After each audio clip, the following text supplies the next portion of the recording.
Oh my god, my phone is blowing up. Okay. Oh, life.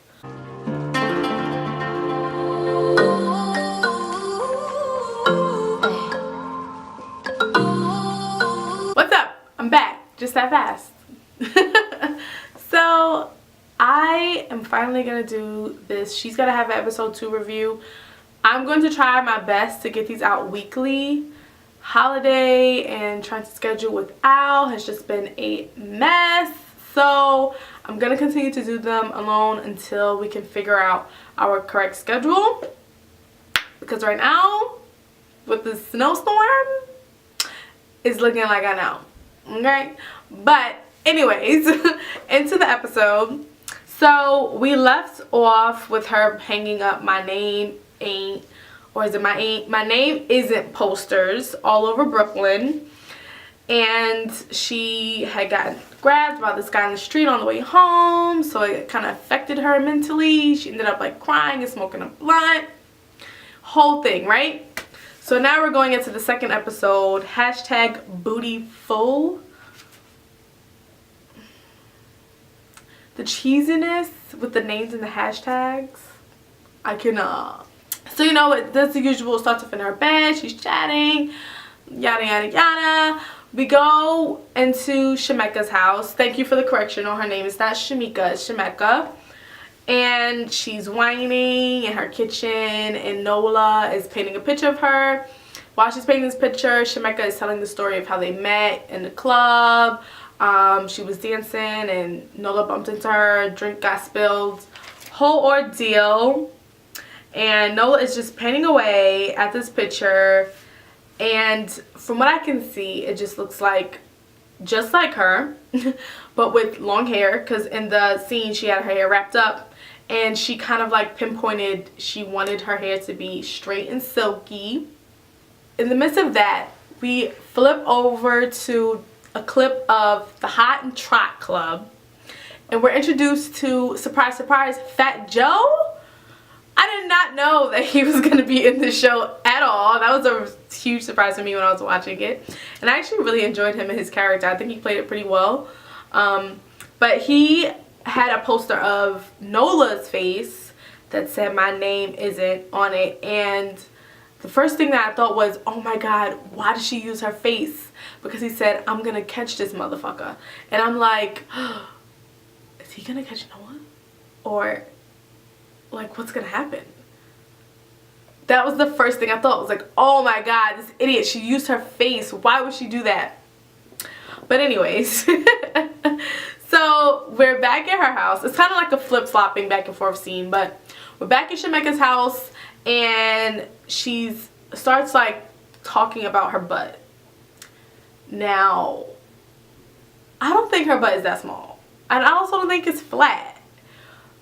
But you know what, some people see in themselves, others don't see. You know, that's how I felt about it. So what happened was, Nola's arm was hurting from when she got grabbed, so she like sat down to put her arm in some ice, and Shemeka like peeked at the picture and was like pissed that her ass was flat.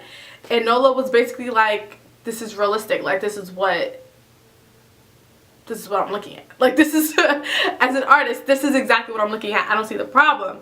During the scene, she was talking shit about her ex-boyfriend, who's her baby father, and she was like, he left me for a big booty bitch or whatever. I feel like that, him leaving for someone that had a larger bottom, also plays a part in why she kind of wants to get her butt done. We get a clip of this show called She Asked For It. Asked for it. A-S-S-D. Asked for it, which is a game show where you can win and get your butt done. And the girl on the show, her butt is so ridiculously big and gross and just fake looking. It's like, this is the most dramatic thing ever. So one thing that I wrote down was that Nola brings up Mecca's daughter, saying like, how would Nadia feel about it? Like, she sees you get your body done, is that gonna make her think like she's not beautiful or she doesn't look good? And that completely sets her off. Obviously, you bring up someone's kid, it's gonna piss them off. But I thought that was a really good point, because how do you then explain to a kid who's seen you, you know, who's old enough, like Nadia is old enough to see her mom in one way, and then the next day she sees her as something else, and it's like, mommy, you look different.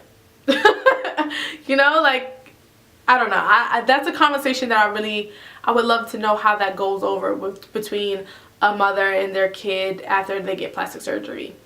So now the scene in this episode that got me hot when I first watched it, woo, was Mars versus Bianca. Bianca is Nola's neighbor, and she's this white lady who just moved to Fort Greene. She bought a brownstone next door. It's her property. Blah, blah, blah, whatever. Mars runs up Nola's step with his bike, not causing no ruckus, not doing nothing, just running up the steps. And she like stops and she's like, do you live here? And he's like, yeah, but I mean, no, like my friend is here. And she starts trying to like go at him. Like, bro, you're not even from here. Like, you need to calm the fuck down. Like, that's number one. What are you, the neighborhood watch? Like, that's basically what Mars is saying. And I felt the same way because I was like, whoa, like she came crazy. Well, first of all, why are you even asking me that question whether or not I live here? You know, that's none of your business. Like, I'm pretty sure you know for a fact that I don't live here. There's 2 females living here. I know that you know that there's 2 females living here. Obviously, I'm a man and I'm going to be with one of these females. Use your brain, mind your business. But Bianca decides to go and, you know, start an argument for no reason. Granted, Mars really was like really a hood nigga. Like, he really like, he did the most. He really did the most. Like, what did I write down? I thought he wrote, because she was like something about Fort Greene. She said something about Fort Greene. And he was like, New Fort Greene, this is the same Fort Greene that was here before your ass moved here. This ain't nothing new. So, which is accurate. And I feel like a lot of people in this neighborhood, I'm in the style, so a lot of people in this neighborhood really feel like it's new. And sis, it's not new. This is what it is. Like, it's been this way. And it's not.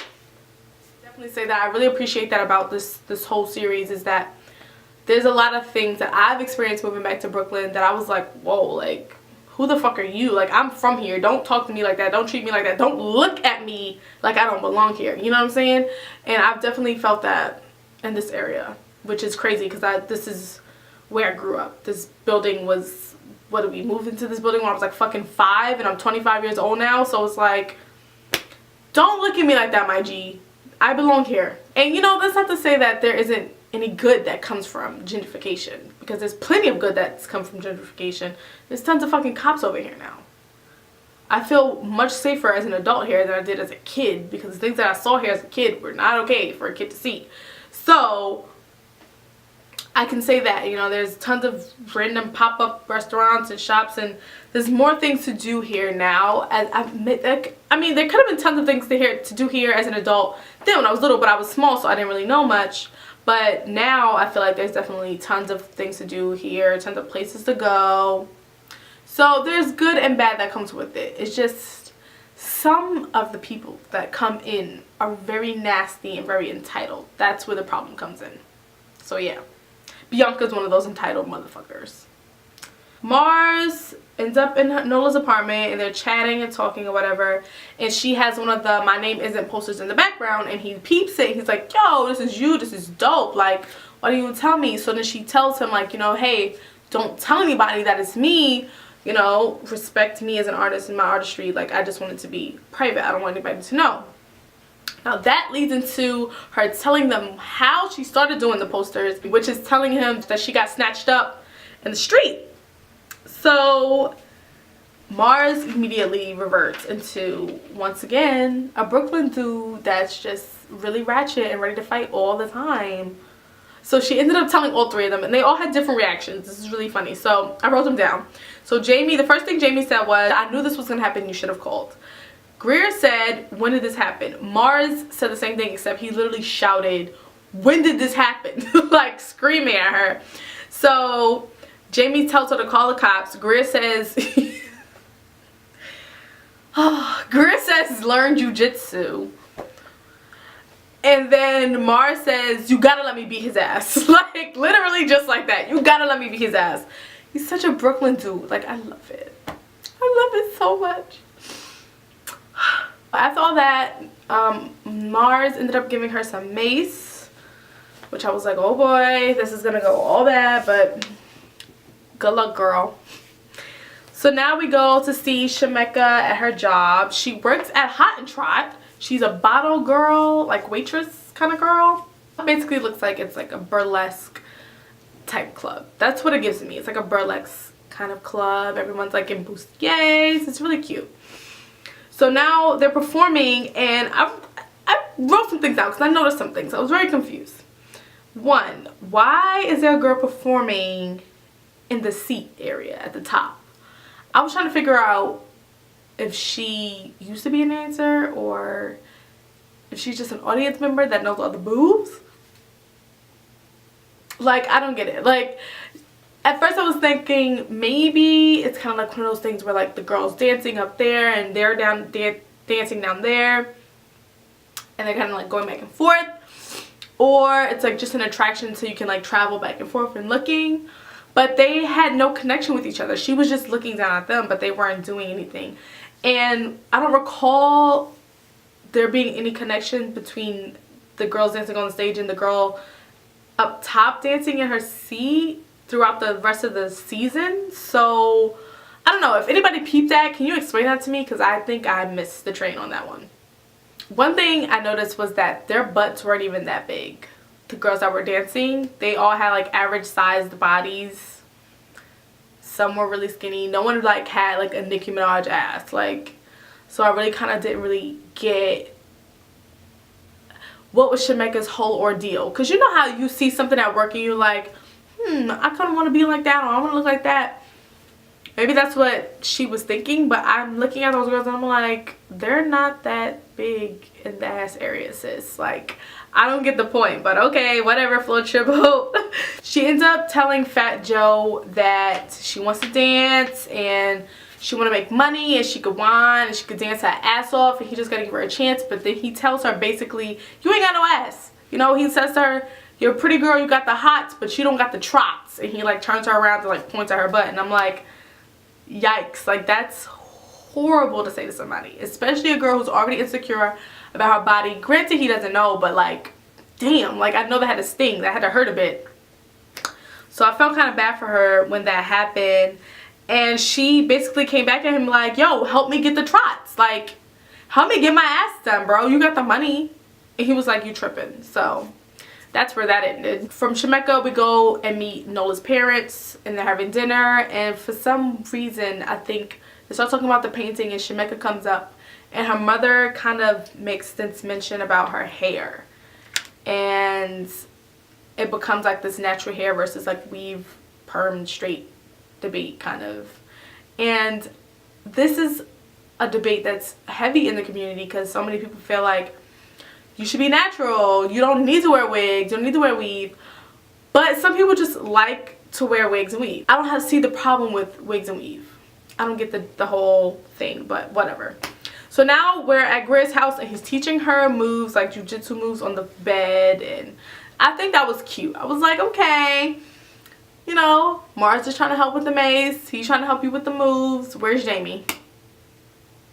Trying to call on the phone. I don't like him. I don't. I just want y'all to know that. Like, I watched the whole season, but I really don't like him. I don't like him. So now we meet the mayor, who we later learn is a veteran from the army, and he basically has nowhere to go. He's homeless. He lives on Bianca's brownstone, ironically. He's also an artist, so that's how him and Nola like really connect. I love him. He plays his Dominican music. Granted, I just don't understand why he doesn't just move to Nola's steps. But I guess that's not the point. You know, that's the principle of him always being there. That's where he lived. That's what he called home, was the steps that just so happened to be Bianca's steps. But I just feel like if you have someone next door that you're really cool with, why not just sit on her steps? Hello? You know, because Bianca is bitching about it, so why not just, I don't know, whatever. And then we go back to Nola, and that's when she like talking to the mayor. She sees like this letter on her door for like, we buy for cash, you know, because people are hounding her and her parents for buying their brownstone because people are trying to buy property here and resell it. I get those letters to this condo all the time about someone trying to offer me all this cash for this place, and I'm just like, girl, Leave me alone. How about that? Leave me alone. Nola basically is living like she's fine and that whole ordeal didn't happen with her being snatched up and it's not bothering her. Now she goes out at night to hang up some more posters. A guy comes up to her trying to give her a compliment from behind and he goes to tap her and he's like, yo, excuse me. She turns around and she maces him. Girl, you are not okay. Like, if your first rebuttal is to automatically mace someone and not even trying to turn around and see what they want or what they're trying to talk about, you are not okay. And I knew that was gonna happen. I fucking knew that was gonna happen. She ended up going to like this African dance class and she told her friends that happened and they were just like, girl, what is wrong with you? And I was like, girl, what is wrong with you too? Because you need help. You need to speak to somebody if it messed with you like to that point to attack a stranger for no reason. Jeez Louise. So we also meet Jamie's wife in this episode. Her name is Cheryl. It was a really awkward scene. You know, it happened in the foyer, you know. She took her shoes off. She started to go upstairs. He told her to be safe at night when she's walking alone, I guess thinking about Nola. And she said, you know, please, we live on the safest block in Brooklyn. Like that, and like goes upstairs. It was just an awkward scene. Anything with them two is just really awkward. I don't like it. I don't like it at all. So now, you know, they're at the African class, the African dance class at the Mark Morris Company.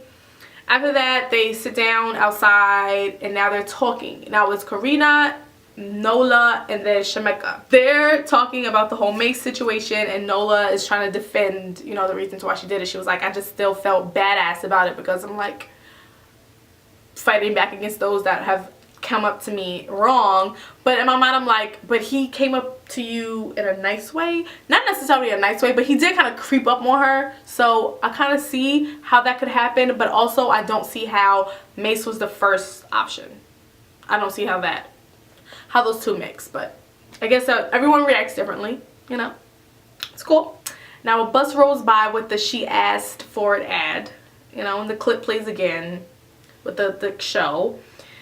And Karina starts laughing as she's ranting about plastic surgery and how, you know, if we're supposed to be so forward thinking, why are we trying to change our bodies for the likes and looks of men? And just basically going on and on. And Shemeka calls her judgy and tells her to stop being so judgmental. And Nola's like, well, she's not being serious or whatever. Or she doesn't mean it. And Karina's like, no, yes, I do mean it. And she brings up Harriet Tubman and she brings up, well, she brings Michelle Obama. I'm like, okay, sis, what are you talking about? Like, what are you talking about? Like, I get the idea of talking about, you know, plastic surgery not being cute or not being a good look for everyone. But, like, the whole bringing up the Michelle Obama thing was just like, all right, cut it out, cut it out. You know, so then Nola brings up a good point, which is how I feel.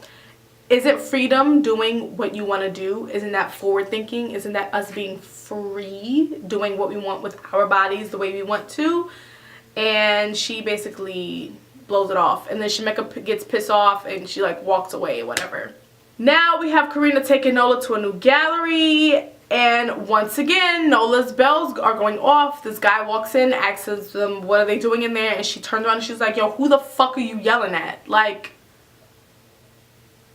all I did was ask y'all what we are doing in here. Why are you yelling and cursing at me? Like, I don't, what is wrong with her? Like, what is wrong with her?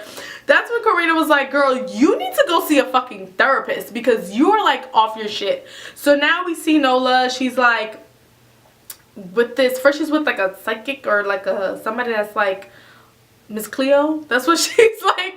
And then she goes and meets this lady with the crystals that's like hella weird, and you could just tell it's like hella fraudy, like it's mad weird. And then she ends up in the projects with Mars' sister, a Yorubian priest.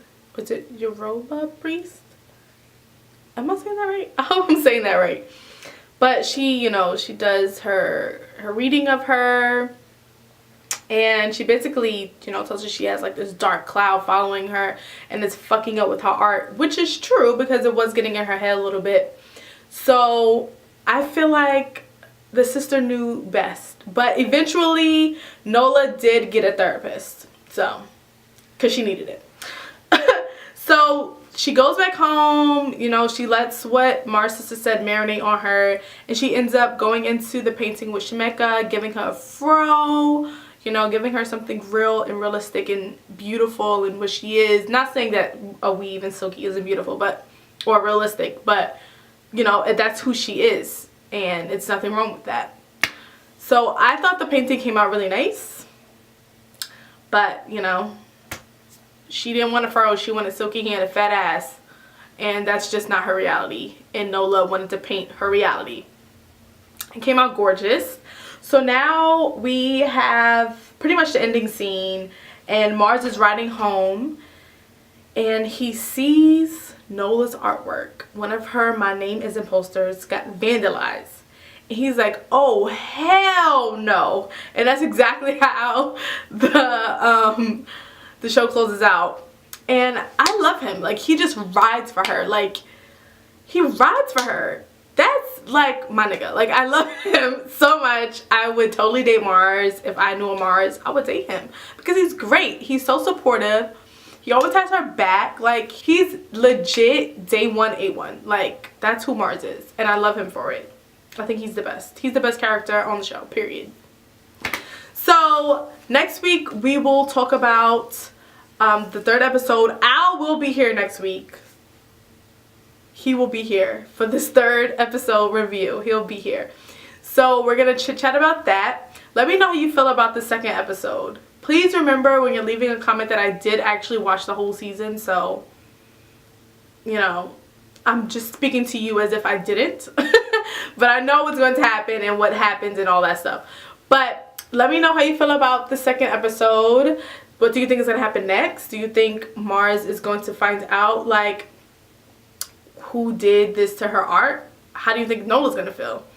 Thank you so much for watching this video. Make sure you like my video and subscribe to my channel, and I will see you guys in a few days with a brand new video and a new outfit and a new look.